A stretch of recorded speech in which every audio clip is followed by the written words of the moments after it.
јавив да реплицирам на дискусијата на почитуваната колешка Лашковска од една единствена причина, а тоа е да кажам дека таа во моментот кога праша дали граѓаните како ќе се изјаснат и што му пласираме ние на граѓаните, дали се свесни и почна да чита делови од законот, сакам да ја прашам нејзе дали таа е свесна што ги прашува граѓаните. Па граѓаните кажаа на локалните избори што размислуваат во однос на ова прашање.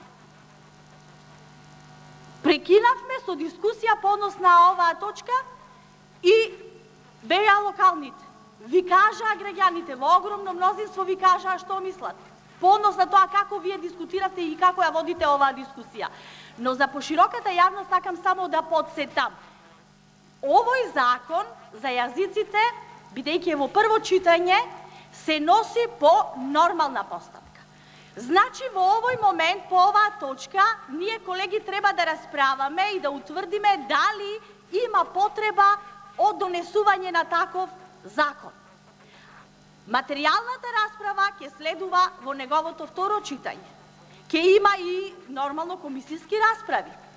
Почитувана македонска јавност, овој закон има потреба да се донесе, бидејќи знаете вие дека само тоа прашање остана отворено 16 години после донесување на рамковниот договор. И е уставен, бидејќи самиот тој е базиран врз основа на 5-тиот амандман кој што е подосна нели внесен во Уставот на Република Македонија. Јас сметам дека треба да се донеси, овдека да утврдиме дека треба да се донеси еден ваков закон, а потоа на второто негово читање и на комисиските расправи, почитувана колешке, ќе дискутираме и ќе отвориме материјална расправа, која што очигледно вие во немање на други идеи ја отворивте во овој момент, но тоа не е лошо, добро е.